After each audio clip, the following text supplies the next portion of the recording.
Hello, my dear kids. Hope you're all safe and fine at home. Hope you're all revising the topics which we have covered. We have finished the first two chapters in EVS and now we are entering to the third chapter, namely animals and their food. Here is a story for you all. Here we go. A lamb was grazing with a flock of sheep one day. She soon found some sweet grass at the edge of the field. Further and further, she went away from the others. She was enjoying herself so much that she did not notice a wolf coming nearer to her. However, when it pounced on her, she was quick to start pleading. Please don't eat me yet. My stomach is full of grass. If you wait a while, I'll taste much better. The wolf thought that was a good idea. So he sat down and waited. After a while, the lamb said, If you allow me to dance, the grass in my stomach will be digested faster. Again, the wolf agreed. While the lamb was dancing, she had a new idea. She said, Please take the bell from around my neck. If you ring it as hard as you can, I will be able to dance even faster. The wolf took the bell and rang it as hard as he could. The shepherd heard the bell ringing and quickly ran to find the missing lamb. The shepherd's sight frightened the wolf away and saved the lamb's life. In this story, who fooled whom? You see many animals around you, but have you ever wondered how these animals eat different types of food? Feeding is a process by which animals obtain their food. Let's learn about the different feeding habits of animals. Based on the feeding habits of animals, animals can be divided into three groups such as herbivores, carnivores, and omnivores. Now let us see herbivores in detail. Some animals eat only plants, so plant-eating animals are called as herbivores, which can be otherwise called as herbivorous animals. These animals will eat only grass, leaves, seeds, vegetables, fruits, nuts, shoots, etc. They do not eat any kind of flesh. For example, elephants, cows, horses, giraffes, zebras, etc. How herbivores eat? Herbivores have sharp and flat front teeth for cutting up the plant material.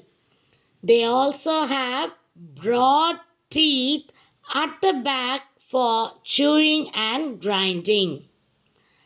There are some animals like cows and goats which swallow their food without chewing it. Later on, they will bring back the swallowed food into their mouth and chew it with their strong back teeth. And these animals are called as ruminants. The food which they bring back to their mouth is called as the cud. So, these animals are called as cud chewing animals.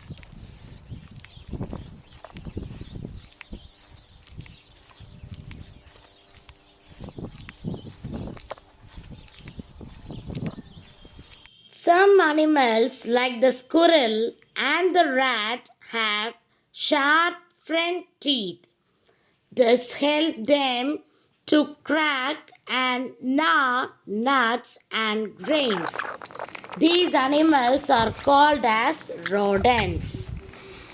So, the animals like squirrel and rat have sharp front teeth to crack and gnaw the nuts and the grains. And these animals are called as rodents.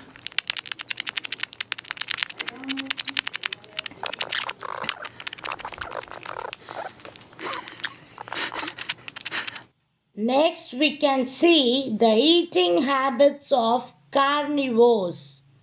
Some animals hunt and eat other animals. Meat-eating animals are called carnivores, or it can be otherwise called as carnivorous animals. Lions, tigers, foxes, wolves are called as carnivorous animals. How carnivorous animals eat? Meat-eating animals have 4 long, pointed, curved canine teeth to tear flesh. They also have broad, flat, back teeth to chew the flesh. They tear the flesh, chew it, and then swallow it bit by bit. There are some special cases in meat-eating animals, that is carnivores. Snakes and lizards do not chew but swallow their food whole. Frogs and lizards have long, sticky tongues which help them catch their food easily. Birds have no teeth. They use their beaks to feed. Water birds, such as cranes, have long, thin beaks to help them catch fish. Meat-eating birds, like vultures, have strong, hook-like beaks. Now let us move on to the next group of animals, that is omnivores. Animals that eat both plant and meat are called as omnivores. It can be otherwise called as omnivorous animals. For example, bear, crow are all omnivorous animals. Human beings are also omnivorous animals. They eat different parts of plants and they also eat meat, eggs, and fishes. In this module, we have covered feeding habits of herbivores, carnivores, and omnivores. In the next module, we will continue with food chains, feeding habits of other animals, and care of domestic animals. Keep learning the things which I have taught you. Stay home, be safe, wash your hands frequently. Until this is Grace, signing off from you all. Bye-bye. Take care. Thank you. Have a wonderful day. Bye-bye.